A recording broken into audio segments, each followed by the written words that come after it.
Assalamualaikum warahmatullahi wabarakatuh. Ketemu lagi di channel Paidober Official ya. Kawan, kita bahas di Porang di Bangka Belitung ya. Dan Bangka Belitung ya, Kepulauan Bangka Belitung atau lebih disingkat dengan Babel ya, adalah sebuah provinsi di Indonesia yang terdiri dari dua pulau, yaitu Pulau Bangka dan juga Belitung ya, serta ratusan pulau-pulau kecil yang totalnya juga lumayan banyak ya. Jadi yang berpenghuni hanya sekitar 50 pulau ya. Bangka Belitung terletak di bagian timur Pulau Sumatera, dekat Provinsi Sumatera Selatan ya. Lebih dikenal dengan Palembang ya. Bangka Belitung dikenal sebagai daerah penghasil timah, kawan. Selain timah juga memiliki lada ya, lada putihnya yang tersohor sampai ke dunia ya. Juga memiliki destinasi wisata yang sangat luar biasa, pantainya ya yang banyak sekali ya. Di antaranya yang terdekat dengan Pangkal Pinang ya, sebagai ibu kota provinsi itu yaitu Pantai Padi. Jadi sepanjang pantai itu luar biasa, kawan, bagusnya. Jadi kerukunan antar etnis ya di sana sangat muncul sekali ya. Jadi kerukunan antar etnis ya, dimulai Chinese ya, kemudian Jawa, kemudian Sunda ya, dan berbagai pendatang ya juga terlihat secara harmonis. Pemerintahan provinsi itu disahkan pada tanggal 9 Februari 2001 menurut sejarahnya. Jadi setelah dilantiknya itu gubernur pertama yakni Haji Amur Mukasim ya, sarjana hukum, mantan sekjen Depdagri ya, yang menandai dimulainya aktivitas roda pemerintahan provinsi Bangka Belitung. Sedangkan terkait tentang Porang ya, kawan. Jadi Bangka Belitung itu merupakan tanahnya itu sangat pasir ya. Jadi intinya banyak terdapat lahan-lahan tanah yang berbentuknya itu berpasir. Tapi Bangka Belitung tidak intinya ditanami porang ya, artinya tidak perlu dikhawatirkan lagi, dan sudah beberapa tahun ya, sekitar 2-3 ya, tahun yang lalu itu mulai ditanami porang ya. Beberapa petani itu sudah awalnya sudah dicoba, nah, ternyata pertumbuhannya itu sangat luar biasa, kawan, karena dibarengi dengan ilmu ya, ilmu pengetahuan, sehingga merubah tanah yang berpasir tadi menjadi lahan pertanian atau bekas-bekas tambang ya, yang semula itu tambang-tambang timah yang sudah berupa lubang-lubang itu kemudian ditutup ya, dan dijadikan lahan pertanian ya. Dan pertanyaan, apakah lahan bekas tambang itu bisa ditanami ya?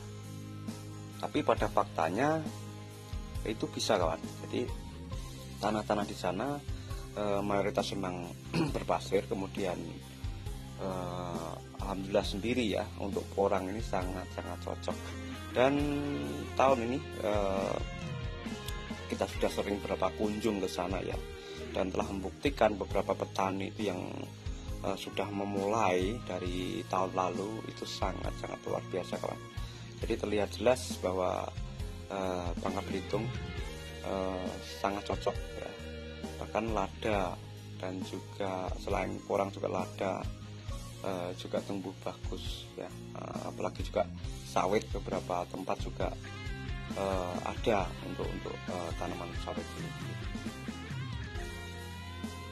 Kesimpulan yang dapat kita ambil, kawan, bahwa Porang ini mampu hidup dimanapun ya, asalkan masih di Indonesia dan kita tahu cara pengolahan tanah ya. Tadi juga saya baca ada komen yang mengatakan jangan tanam porang kalau tidak tahu cara olahnya, karena tanahnya berbeda ya. ada yang komen demikian. Tapi kalau kita tahu kawan ya, kalau tahu cara pengolahan tanahnya ya, step by step, tetap kita menggunakan kompos itu yang utama, serius ya. Jadi ada dolomit nanti yang kita pakai ya. Kemudian ada cara-cara lain ya, harus kita pahami. Kita gunakan media-media seperti sekam bakar yang ada di sekitar kita. Kita tidak harus beli ya, kita bisa membuatnya sendiri ya. Kita bisa belajar dari Bangka Belitung sini bahwa tanahnya yang berpasir ya, kalau kita lihat kawan ya, tanahnya ini kalau misalkan dibuat bangunan saya rasa bisa ya. Kalau membuat pasang batu bata dan sebagainya itu kayaknya bisa ya, soalnya banyak pasirnya ya. Seperti Anda lihat ya, di depan saya ini adalah batang porang yang tumbuhnya baru semusim ya, baru semusim dari umbi ya, bisa sampai sebesar ini ya. Kalau kita lihat prediksi umbinya ya sekitar hampir 5-6 kilo ya nanti, dan kataknya, calon kataknya juga di setiap cabang itu mulai tumbuh ya, mengeluarkan bulbil untuk prediksi lebih dari 1 on ya saya rasa. Dan ini membuktikan kawan ya bahwa di Bangka Belitung juga cocok ya. Dan kita lihat dari daunnya sendiri juga membuktikan bahwa tidak kekurangan nutrisi, dan bahkan tanpa naungan ya, tanpa naungan. Dan pertumbuhan porang tidak ngefek sama sekali ya. Jadi memang tumbuhan porang itu memang butuh sinar matahari ya. Jadi butuh sinar matahari untuk sering saya katakan bahwa masaknya makanan itu juga lewat sinar matahari ya. Jadi mengubah karbon dioksida dan air tadi menjadi glukosa ya, yang nantinya akan disalurkan di batang ranting juga umbi ya. Dan ini bisa kita ambil contoh ya, bahwa porang ini sebenarnya tanaman yang paling gampang, kemudian bisa dibudidayakan asal tepat waktunya untuk tanam ya. Kalau musim tanam ya digunakan musim tanam. Terus kalau misalkan ya tanah di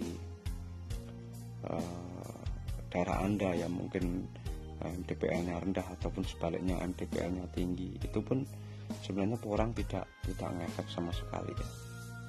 Yang penting kita tahu tentang cara pengolahannya tanah tadi, nutrisi apa sih yang dibutuhkan untuk porang tadi ya, tanaman porang tadi. Tentu saja semua tanah itu hampir sama ya, kecuali yang gambut ya kawan.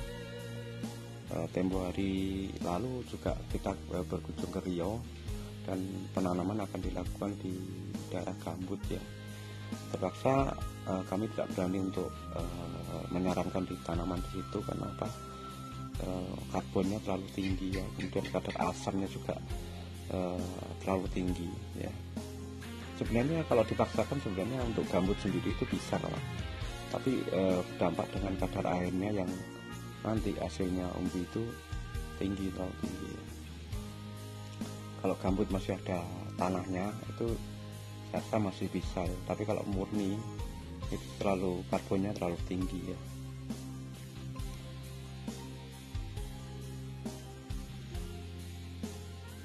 Jadi kelihatan sekali kawan, ini pertumbuhan yang satu musim ya di Bangka Belitung. Jadi pertumbuhan satu musim dari biji katak ya. Dari biji katak bisa sebesar ini ya, dan satu butirnya bisa tumbuh sampai 3-4 batang ya. Jadi bayangkan ya, ini dari katak-katak biasa ya, dan tuh pertumbuhannya seperti ini tahun pertama kawan, belum tahun kedua ya. Jadi menandakan bahwa tanah di sana itu bagus ya. Jadi untuk kawan-kawan yang lain juga di Kalimantan, mungkin di Sulawesi yang mengalami jenis tanah seperti ini, Anda bisa memulai untuk menanam. Tidak usah takut, tidak usah ragu nanti cocok enggak ya. Kalau kurang itu selama masih ada di Indonesia, ya dimanapun saya rasa cocok ya, karena beberapa tempat, beberapa kota daerah ya sudah membuktikan bahwa orang ini juga mampu hidup di sana ya. Demikian kawan, tetap semangat dan salam dahsyat Indonesia. Assalamualaikum warahmatullahi wabarakatuh.